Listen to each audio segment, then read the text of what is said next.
Greetings, YouTube. I was reading a thread on Metafilter recently, and they were talking about the racism inherent in Tolkien and how he based all of the different races on real-world ethnicities or stereotypes of ethnicities. The elves were the effete French, immorally or sexually ambiguous. You know, the orcs were the militaristic enemy of the moment, the Huns or whatever you have it, things like that. And someone commented further in the thread about how within the last 6 years that within the gaming community, our community, people have been discussing the whole orc baby controversy. Should you kill orc babies?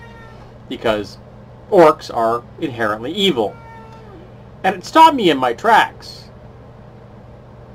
Now, does this topic cycle through the gaming zeitgeist every few years? Because I gotta tell you, we were discussing the moral ramifications of killing orc babies back in 1982. Not just the last 6 years. And that laid down the foundation for my position on corporeal races. Not extra-dimensional races from, like, you know, the 9 planes, or from one of the 9 levels of hell, or from one of the alignment planes themselves, things like that. No, I'm talking about corporeal peoples like us. Because the game has races which are listed as having absolute alignments. I think orcs are chaotic evil, but I could be wrong. I know some of the goblinoids are neutral evil or lawful evil or chaotic evil, depends on which one.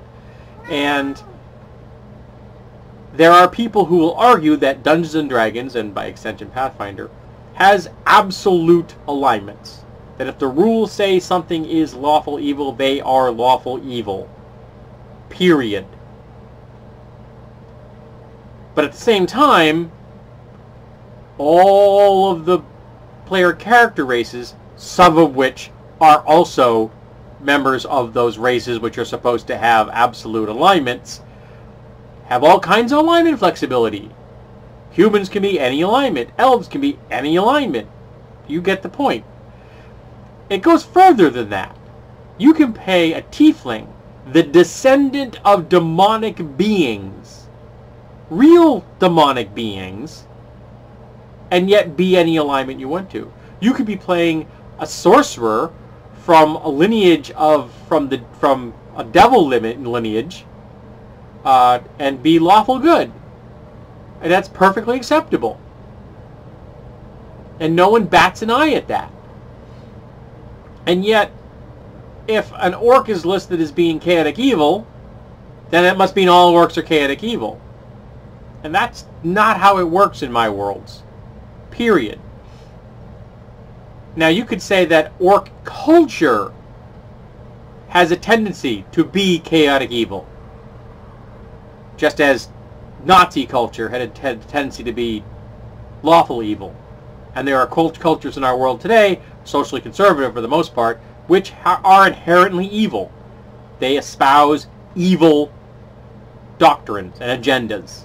They discriminate against people based on ethnicity, on gender, on sex, on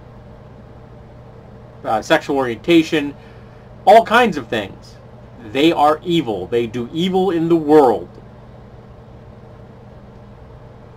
But if you look at an individual from those societies, those of us that are bigots would say, well, this person right here, even we'll freely admit that the society they come from is doing evil. Their laws are doing evil. Their doctrines of their government are evil. But this individual right here, he's just a person. And you have to judge this person on their actions. And that's what I do in my games. You have to judge the actions of the person. Now, you can say that, well, in a world where you can detect evil, if someone gives off evil, maybe I don't want them in my community, I don't want them in my keep, I don't want them in my town, what have you. And I think that there could be an argument for that. as long as you're not prosecuting them legally on that. You can say, I'm sorry, you're giving off evil vibes. We don't want evil vibes here. That's probably not going to make them not be evil. But I can understand that position in a world where you can detect that kind of thing with a spell. But again, that could be also seen as feeding into the problem. Sorry, schmutz on my glasses. But unless they do evil, you can't prosecute them. And you shouldn't assume someone's evil just because they are from a culture. Just because you mean an orc doesn't mean every orc is evil. They could have... Also, you could have a world where there are more cultures. And it's not a monoculture like you find in Star Trek or most fantasy settings and things like that, where everyone from a particular species is all the same culture, except humans, who are allowed to have as many cultures they want. That's allowed. That happens in D&D. Humans have all kinds of cultures, but elves have one. Dwarves have one. Halflings have one. It's bullshit. You should ideally have cultures, and then different peoples belong to those cultures, and that's the culture they have, regardless of what their species is. So you could have French dwarves, and German elves, and American orcs, living alongside black and brown and people and white people and indigenous peoples, all living together under that one culture. Now, in the modern world, even a single culture doesn't tend to be monolithic.